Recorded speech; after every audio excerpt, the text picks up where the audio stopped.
What if the US Space Force stepped in and completely rewired how SpaceX gets Starship off the ground in California? For years, SpaceX has run into resistance from the California Coastal Commission over Falcon rocket launches.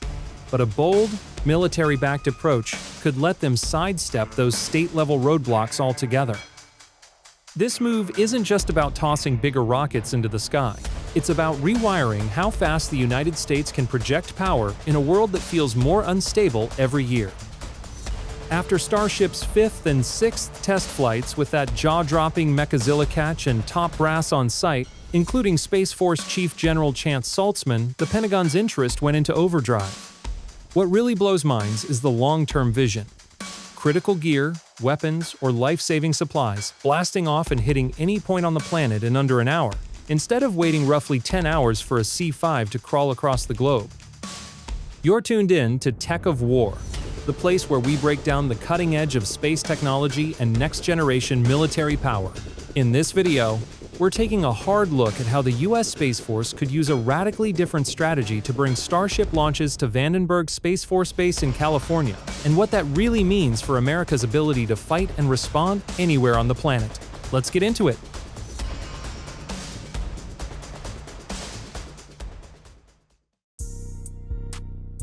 We've officially entered a new phase of the space race, and this round isn't driven by curiosity anymore, it's about staying alive. As US analysts track China's moves in orbit, a June report from RAND exposed something deeply unsettling.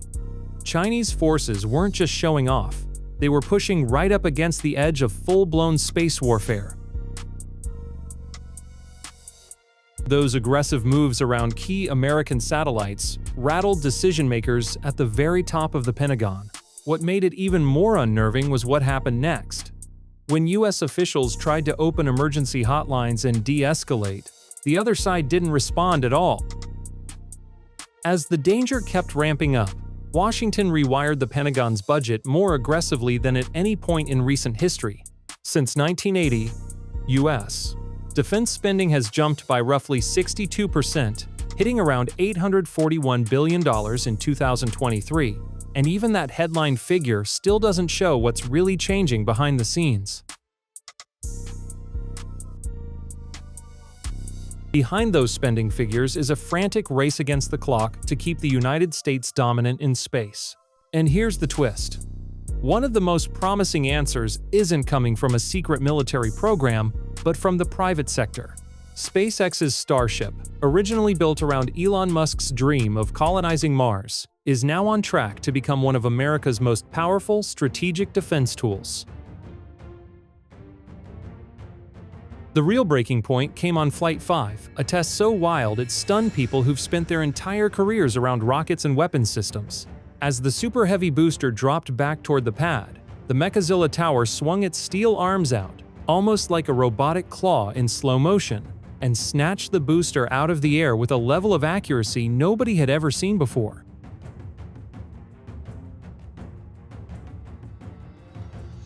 That moment wasn't just a cool engineering stunt. It was a proof of capability that completely reset what the Pentagon thought was possible. Behind the scenes, something truly new was starting to take shape. People with direct knowledge later said that in the gaps between launch operations, senior leaders were huddled in closed-door rooms, locked in intense conversations.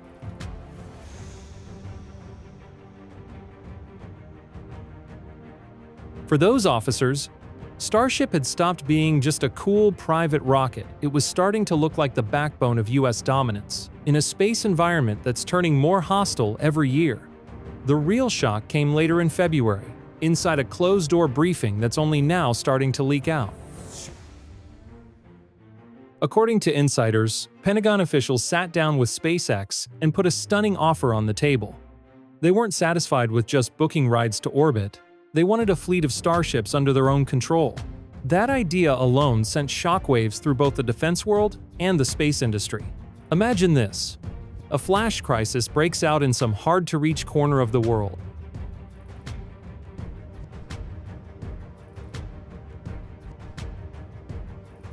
US troops on the ground are running low on mission-critical gear, and they need it fast. Right now, that usually means loading up a C-17 transport and waiting 10 to 15 hours for it to lumber across the globe. But in this new playbook, that same payload gets strapped into a military-controlled starship sitting at Vandenberg Space Force Base, and it can hit almost any point on Earth in about 30 minutes. It's a complete rewrite of what rapid military response even means, the difference between slowly reacting to a crisis and being able to hit deploy almost instantly, anywhere on the map. The Starshield program takes this strategy even further. Most people have heard of Starlink, but its classified military counterpart operates mostly in the shadows. According to insiders, this planned network of over 100 Starshield satellites is designed to do far more than just beam down internet or basic communications. On paper, this constellation could track hypersonic missiles in flight, carry ultra-secure quantum-encrypted links, and even help reveal invisible stealth aircraft. But none of that happens unless you can throw a lot of these birds into orbit, fast. That's where California suddenly becomes critical. Vandenberg Space Force Base, sitting in a prime location for polar trajectories, is poised to be the anchor of this whole system. Here's where the plot flips.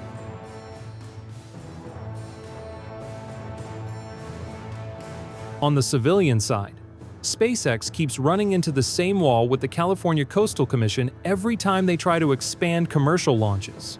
But buried in the legal fine print, Pentagon lawyers found a crucial workaround. If a mission is launched directly under U.S. military authority, it can effectively sidestep those state-level regulations altogether. The real hurdle isn't only about laws and paperwork, it's the hardware. Starship can't fly the way it's meant to without that gigantic Mechazilla tower, a structure that looks like it was ripped straight out of a sci-fi movie. Putting one of those at Vandenberg would mean building and operating it entirely inside a military-controlled facility, something no one has ever tried to do before.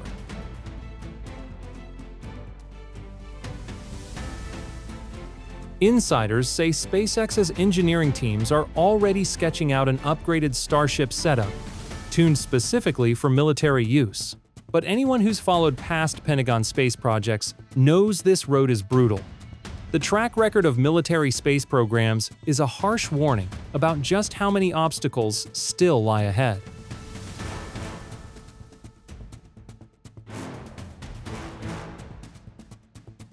The flop of the 2021 rocket cargo effort still weighs on a lot of decision-makers inside the Pentagon. But this round feels completely different. One senior officer put it bluntly behind closed doors. "We're done trying to build this from scratch. Now we're teaming up with the one company that's already nailed it."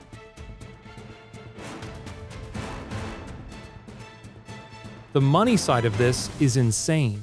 Right now, putting payload into orbit can run close to $900 per pound. With Starship fully online, that target drops to around $90. And long-term projections go even further, potentially down to about $9 a pound.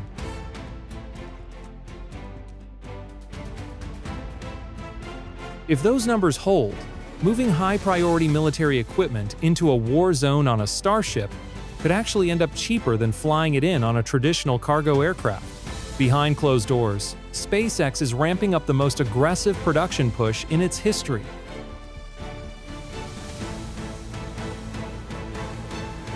The so-called Star Factory in Texas isn't just another rocket plant, it's basically an assembly revolution for space hardware. Insider looks at the floor show parallel lines turning out multiple Starships at once, with robotics and AI-based quality checks, making sure each vehicle can be tuned to strict military standards.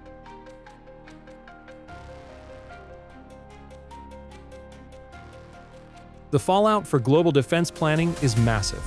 From his desk at the Air Force Research Lab, Gregory Spangers laid out a future that sounds almost unreal. A chain of military spaceports around the globe, each one ready to fire off a fully loaded Starship within about an hour of getting the call. In an era where hypersonic weapons can hit targets in mere minutes, that kind of launch-on-demand system isn't a luxury, it's a requirement if you want to stay alive as a superpower.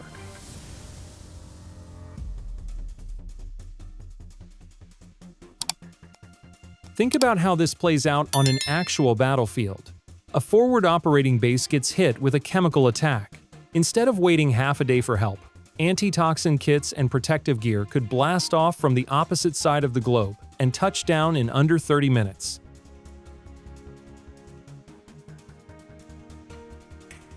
Or imagine a critical air defense radar suddenly failing.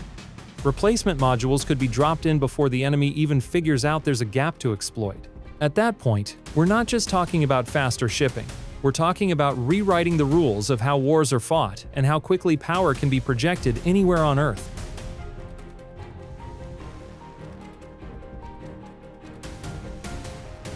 Maybe the most mind-blowing piece of this story isn't about hardware at all, it's about people. Even though nobody will confirm it on the record, multiple sources hint that special Starship variants are being sketched out to sling special operations units to virtually any spot on the planet in under an hour and bring them back.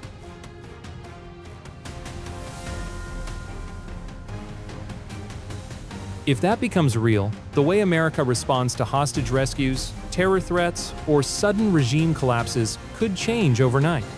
Blending SpaceX's raw innovation with the military's demand for precision could be the biggest leap in battlefield logistics since the first heavy cargo planes took to the sky.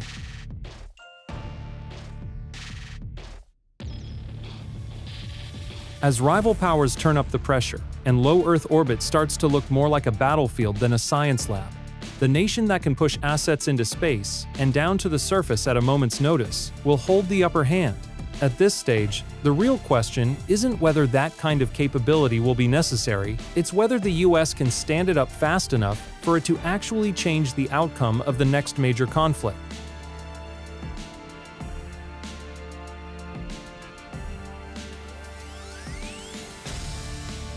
As we watch military power fuse with cutting-edge commercial space tech, it's hard to miss what's really happening. The entire idea of global defense is being rewritten in real time. Pushing Starship operations into California under the Space Force umbrella isn't just about adding another launch site. It signals a deep shift in how the United States projects force, moves assets, and reacts to crises anywhere on the planet. This kind of shift has the potential to reshape who actually holds the high ground in space for an entire generation. When you combine near-instant global delivery, hardened next-gen satellites, and response times measured in minutes instead of hours, you're talking about a world where geography stops protecting America's enemies, but also stops comforting Americans who think war is always far away.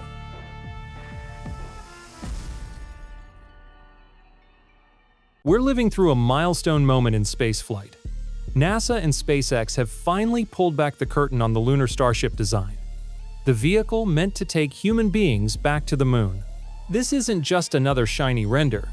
This is the ship that's supposed to land the first astronauts on lunar ground since 1972, opening a brand new chapter in America's push beyond Earth.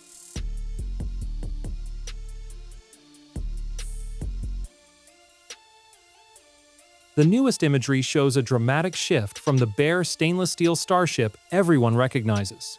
Instead, you get a sleek white finish, larger viewing windows for better situational awareness, and hardware tuned specifically for landing and operating on the moon.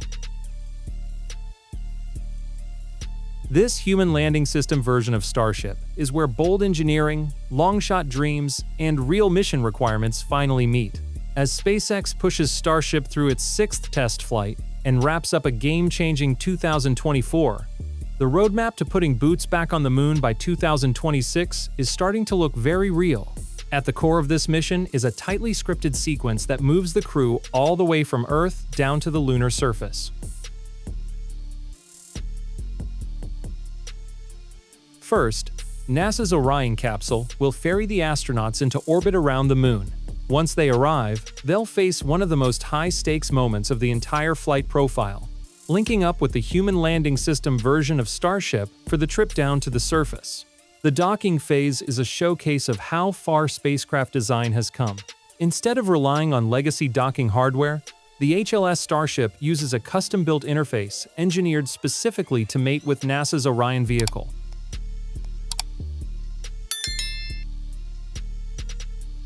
To protect the crew during this handoff, engineers have layered in redundant systems and multiple fail-safes, so that when astronauts step out of Orion and into their lunar lander, every critical function has a backup watching its back. One of the most radical pieces of this whole architecture is SpaceX's approach to refueling in orbit. The latest visuals show a pair of starships locked together belly to belly, quietly pumping propellant between them in what looks like an orbital dance routine fuel that's absolutely critical for the powered descent to the moon.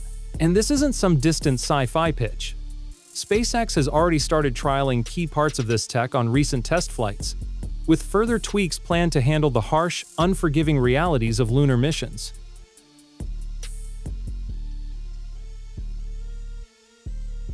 The Moon-optimized Starship is a different animal entirely, a showcase of what modern spacecraft design looks like when it isn't constrained by Earth re-entry. The familiar pattern of black heat shield tiles and large aerodynamic flaps is gone. In its place, SpaceX has built a configuration tuned purely for lunar operations. The bright white exterior isn't just for looks, it helps the vehicle ride out brutal temperature swings in lunar orbit. And then there are the windows. Instead of just a few small viewports like the standard Starship, the HLS layout adds a much larger set of carefully positioned windows, giving astronauts an exceptional field of view during the descent and while working close to the surface. What makes the Starship engine architecture so dangerous and so valuable for military planners is the combination of raw power, high efficiency, and rapid reusability. A Raptor-class engine cluster can lift a fully loaded vehicle off the pad with thrust levels that dwarf legacy launchers, then be turned around, inspected, and flown again in a fraction of the time older systems required. In defense terms, that's the difference between a one-off stunt and a standing capability you can actually plan around. On orbit, that same propulsion technology unlocks missions that used to live only in classified PowerPoint decks.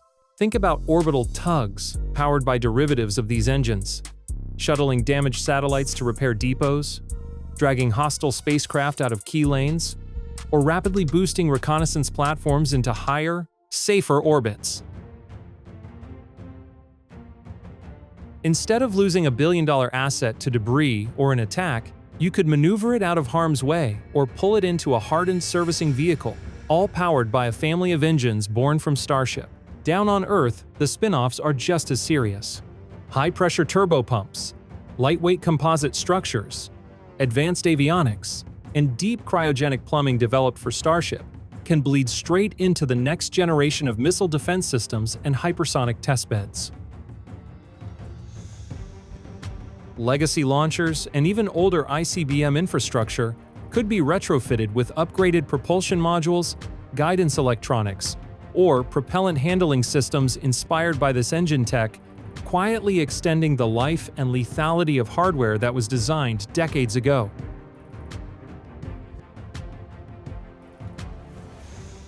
You can also picture smaller, Starship-derived propulsion stages mated to unmanned combat spacecraft robotic guardians that patrol cislunar space, inspect foreign satellites up close, or shadow suspicious objects without burning through their fuel budget in a single maneuver. With higher specific impulse and reusable design principles, these platforms could loiter for years instead of months, turning space from a static high ground into a constantly shifting chessboard.